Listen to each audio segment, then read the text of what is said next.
fourth down, turning the ball over on downs. That's 5 turnovers. We only get 1, so we're 5-1 in the turnover margin.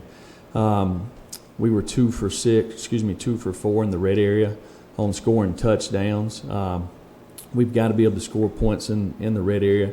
And if you flip it the other side, didn't make Georgia State kick field goals in the red area. So we lose the turnover battle, lose the red area battle. If you look at it and then you look at third down, another scenario there. So there was plenty of opportunities to get off the field on third down defensively. We had a chance to convert some, and we didn't, starting with a 3rd and 1 there in the second quarter. So, everybody in the program's got to go back and look in the mirror and say, hey, what can I do to do better? It's what you do after every week. It's what we'll continue to do this week. We've got a really good opponent coming in here that traditionally is a very tough football team. There's lots of experience on their coaching staff. They kind of had a game last week where they turned the ball over. They're in a rivalry game. It's back and forth there. They had a few turnovers, but defensively, an odd team that has lots of experience, an older team, really played hard, ran the ball well. On their offensive side, to me it starts with their quarterback, a guy that kind of reminds me of Johnny Manziel. He can run around and extend plays, make all the throws. Turned the ball over a couple of times last week, unfortunately, but he's a guy that we got to find a way to get on the ground. Got a really good tight end. They're big up front. Got good skill players, so we'll have a tremendous challenge. They had some new guys in the kicking game, but their new kickers kicked the ball really well in the last game. So with that, I'll take any questions. Brent, Rob. Coach, defensively, you said after the game you had alignment issues. It also looked like you guys might have had some communication issues getting calls in. As you watched the film of that and you addressed that moving forward, what areas did you see that are problematic, and how do you address that? Well, we're gonna continue to improve. We have lots of inexperience on that side of the ball. We in the last couple of weeks we've lost some key players at all 3 levels. We've had to move some guys around, and I said early on that we wanted to keep it simple. We're keeping it simple so we can execute, right? Because when you play a team for the first time and new coordinator, are they going to do what they did there last year? They're going to do what he did. You're going to get lots of multiples, right? So you got to be able to, first of all, line up and give yourself a chance. We had a few alignment issues, but to me, not as much communication. I think a lot of it is just comes with experience, being able to understanding if I'm setting the front and they're not lined up correctly, I've got to move them somewhere and get them lined up. So it was kind of all 3 levels of the defense, but it's something that we can fix. Coach, on the offensive line, did you come out of that game with a sense of who your 5 best are, or you anticipate playing that many guys again on Saturday? Well, all the guys that played, at times played really well. I think in the first 55 plays of the game, we didn't give up a sack or a quarterback pressure. The last 20 plays of the game, we gave up 4 sacks. Not all that's on the offensive line. I said after the game that the way the game went, we didn't really kind of create momentum in the run game. Some of that was because of the scoreboard, but we've got to be able to do that. We've got to be able to run the football consistently to give us a chance to run some play-action passes and push the ball down the field. Wes, Jimmy David. Jeremy, a couple things. One, did some of those issues with maybe tackling in space and angles and some of that stuff on defense, was that some classic stuff that you normally see for a first game, or was that more troubling for the future? And also, any update on Daniel Batuli and Bryce Thompson? Always in the first game, there's usually more missed tackles, right? There's some guys on our team that a few guys had more than others, and it's pretty simple. You can go back and look, and when you have missed practice time and the opportunities to do it, it shows up. So the guys that were injured for whatever reason during fall camp. They've got to kind of get their feet underneath themselves, or we got to play somebody else. It's that simple. And Daniel and Bryce really, Daniel is he's working hard to get back this week, and I still can't comment about Bryce's situation. Jimmy David Austin. Jeremy, I know it's just one game, but do you have any concern about where the team's confidence might be and their ability to respond to adversity? You know, first of all, I believe in the guys in our locker room. I've said this all along. I really like this team. Just because I like them don't mean that we're where we need to be, but I like their work ethic. I like their want to. You know, it's when you look at the offensive side, there's a lot more experience as opposed to the defensive side. So as you break it down, you know, the offense is going to look and say, hey, we left a lot of plays out there, right? Defensively, you know, you're talking about there's lots of guys. You start with Savion Williams, Darrell Middleton, Pruitt, Garland. You know, those guys wasn't here in the spring. And so it's the first time they've kind of got a chance to get out there. And with the multiples, same thing with Henry Toto, Warren Burrell. So these guys are going to continue to get better, you know. And some of those guys played as good as anybody on our team, you know. So they're not going to do anything but get better. And we've got other guys that didn't play as much in the game, whether it's Quavaris Crouch or Roman Harrison, guys that will have an opportunity to kind of increase their load in the game. You know, it takes a little bit of time for guys to understand exactly how to play the game, you know. There's more to it than just getting lined up and running out there and tackling and hitting people, right? But we got to give those guys an opportunity, and they've got to prepare themselves so they are ready to play in the game plan. You're okay with their confidence level at this point? Yeah, I think so, Jimmy. I mean, we've got to go out there and continue to work hard. You know, and if you do things over and over and over, you build confidence. So we'll watch the film today, and everywhere I've ever coached, usually when the game's over with, it's about what you did or didn't do, and it'll be the same today, and it'll be the same next week or in the following week. So it's things that we can control.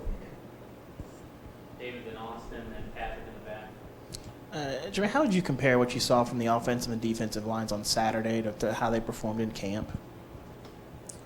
You know, I felt like offensively we've had guys that there's been lots of competition up there, you know, entire camp, you know. So I felt like Jameer Johnson, Darnell Wright, Brandon Kennedy, you know, probably played the best out of the group up there. But a lot of the other guys had some good moments in the deal, and they're going to continue to improve and get better. The thing that we got to do is eliminate mistakes. That's what happens offensively. You know, you can have 10 guys do it right, but if one guy does it wrong, sometimes you can create a negative play. You know, the crazy thing about defense, you can have nobody do it right, but you got one guy that's an eraser, and he can cover for everybody else, you know, but we're not that way. We have to, defensively, everybody has to do it right for us to have success. Austin and Patrick and Jesse. Coach Jordan Murphy, didn't see him out there yesterday. Kind of what's his status? And then you talk about looking in the mirror. When you looked in the mirror, where did you feel like you could improve? You know, you talk about Jordan. He's a guy that has been sick the last week, you know, and they've ran some tests on him, and they'll continue to do that. But he should be out there at practice today. Just got to get his weight back up. And, you know, same thing, just like I told the players, you know, everybody in the room's got Tennessee on their chest, right? So what can we all do to improve, to be at our best? You know, and it all starts with me. So, you know, obviously on the defensive side, we got to improve. We've got to be able to execute. We've got to be able to make adjustments in the game. And if you look at it, you know, there's a 3rd and 10. They convert a 3rd and 10. We got 10 guys that does it right. The one guy that don't, that's where the ball gets completed. There's another 3rd and 9. We got 10 guys that's doing it right. We got one guy that don't. The quarterback scrambles out there for a first down. You know, so there was a lot of that in the game. So we've got to eliminate those mistakes. Jeremy, after going back and watching the film, was there anything positive or anybody in particular positive on the defensive side that stood out to you? And how do you think Henry To'o did in his first game playing? Yeah, I think there's a lot of positives on both sides of the ball. Starting the kicking game, I think our kickers kicked the ball really well. The operation, the holders, we covered well. Got a couple of returns going. On the defensive side of the ball, there was several guys that played pretty good football. And there's lots of guys that they probably were right there in that 75-80%, but it doesn't take but one mistake to extend a drive, and we did that, and we didn't get any turnovers, got one, had an opportunity to get a couple of more, but really got against a quarterback like that, and a quarterback we'll play this week, and mostly in the SEC, because most quarterbacks are athletes. You have to control the quarterback with your rush, okay? You have to push the pocket. You have to make them throw from the pocket. You can't give them lanes to where they can scramble up and get easy throws, and we didn't do a good job with that in our pass rush lanes. And there was a couple of things there on third down that we had a chance to get off the field and didn't. And we've got to get off the field on third down, not give them extra opportunities. Jesse, Steve, and Blake. Jeremy, Ty was heavily featured in both scoring drives in the first half. Then I think put the ball on the ground, recovered the fumble in that last 2-minute drive, did not get a touch in the second half. Was that a coach's decision because of some of the ball security issues, or was that kind of a game plan deal? Well, you got to be able to secure the football, right? So there's a couple of them on the ground, so we went with Eric because we felt like he had the hot hand. Steve and Blake and Marshall. During your years as an assistant, you were associated with teams that didn't lose very often, and now you're coaching a team that a lot of the players aren't really accustomed to winning the last few years. What's the adversity you kind of draw upon when you're facing adversity now, when the losses are a little more regular, and how do you kind of teach these players to win when they haven't done it very often the last few years? Well, when you look at the teams that win, lots of people talk about talent. There's probably something to that, right? It helps to have lots of talent. I'm just talking in general here. But if you look at good football teams, they create the right habits. They make very little mistakes, okay? They play the right way. When I say play the right way, they compete, they play smart. They play together. They don't beat themselves, And then when things aren't going their way, they find a way to kind of change the momentum of the game. That's what good football teams do. It's not like some kind of dust that you sprinkle out there. Since I've been here, there's been a few games we've played pretty good. The reason we played pretty good is because we focused on the details, we executed, we didn't beat ourselves, and maybe we continued to do that until the other team made mistakes. That's what you have to do, and that's what we got to focus on, and that's what we'll always focus on. Jeremy, just follow up on Eric Gray. What did you like about what you saw out of him in his debut, and then maybe what areas would you like to see him continue to progress? Well, he wanted in the game, that he wants to play. He did make some guys miss a little bit. He's got to probably put one foot in the ground and get north and south a little bit more. But, I think he's a guy that what we saw Saturday is what we've been seeing this fall camp. Jeremy, Daryl Taylor told us after the game that while he didn't think the defense played hard enough, he also didn't think that they knew enough going into the season opener, citing that they probably didn't watch enough film study. When you hear that, is that a concern for you? Well, as far as knowing enough, when you look at our game plan, it was pretty simple. I'm satisfied that our guys understood it, what we're doing. But the offense creates the multiples for the defense, right? So you can get a lot of stuff. That's one of the things early in the year. As a defensive coach, you're like, how far do you actually go back and look? What could they pull out? They completed a pass on third down that they ran against us when I coached at Georgia in 2014 in the red area, against South Carolina. So, when you pull things out, how far do you go back? Well, you can't cover it all, right? So there comes a point where you just have to play by principles and concepts, and especially early on, it's smart to keep it simple so the kids can do that and play fast, So, but we'll continue to do that. That's kind of what I believe in, and until you kind of get a whole body of work where you can see what a team has kind of created their identity, through 3 or 4 or 5 games in a season. Caleb and Brent. Coach, a couple of players talked about after the game about how, hey, you still got 11 opportunities left this year. But to the fans who might be disappointed after week 1, what would be your message to those fans about how you're going to approach the rest of the season? I missed the first part of your question. Yeah, a couple of players talked about how, you rebound from this, you've still got 11 opportunities left, 11 games left this season. But as far as to the fans who might be disappointed after week 1, what would be your message to them about how you're going to approach the rest of the season?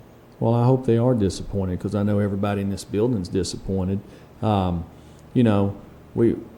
us, we got to go back and go to work. We got to go back and practice the right way, work on creating the right habits. I mean, again, I'll say it again, we're young and inexperienced, and we've got to continue to grow.